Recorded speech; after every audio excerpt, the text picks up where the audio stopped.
10,000 કરોડના વિવિધ રેલવે પ્રકલ્પો ચાલુ, પૂર્વોત્તર રાજ્યોમાં વિકાસને મળ્યો તીવ્ર વેગ. કેન્દ્રીય રેલવે મંત્રી શ્રી અશ્વિની વૈષ્ણવે જણાવ્યું છે કે ઉત્તર પૂર્વ ભારતના દરેક રાજ્યમાં હાલમાં કુલ રૂપિયા 77,000 કરોડના રેલવે પ્રકલ્પોનું નિર્માણ કાર્યપ્રવાહમાં છે.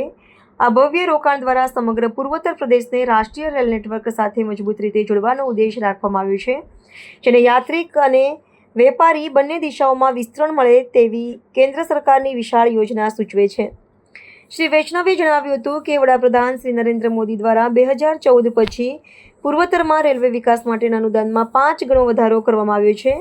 વર્ષ 2025ના બજેટમાં માત્ર એક વર્ષે જ પ્રદેશ માટે રૂપિયા 10,440 કરોડ ફાળવાયા છે, જ્યારે 2014થી 2025 સુધી સમાજ ફાળવણી રૂપિયા 62,477 કરોડ પર પહોંચી છે.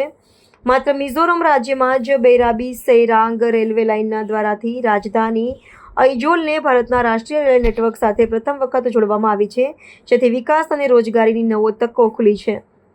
કાડિલ પ્રવૃત્તિઓ અને વિસ્તરાવ યોજનાઓ દ્વારા જિલ્લાની પહોળાઈ અને માળખાંક રૂપરેખા બદલાઈ રહી છે, જેમાં નવા રેલવે ટનલ, પુલ, ખાસ એન્જિનિયર ટેકનિકો અને વિશાળ પુરવઠા પ્રમાણભૂત સામેલ છે. વિશેષત્વે પશુપાલન, કૃષિ અને સ્થાનિક ઉદ્યોગોથી પરિપૂર્ણ પૂર્વોત્તર ભારતના ઉત્પાદન માટે નવા રેલ માર્ગ દેશભરની બજારમાં પહોંચ એકદમ સરળ બનશે. મોદી સરકારની કાર્યપદ્ધતિ હેઠળ હવે પૂર્વોત્તર ભારતના ફક્ત સંલગ્ન પ્રદેશ તરીકે નહીં, પણ ભારતના વિકાસના એક અગ્રણી રાજ્ય તરીકે તેને સ્થાન આપવામાં આવ્યું છે.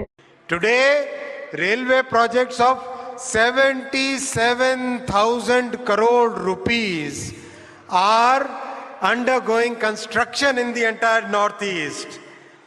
That is our Prime Minister's doctrine of Sabka Saath, Sabka Vikas, Sabka Vishwas, Sabka Prayas.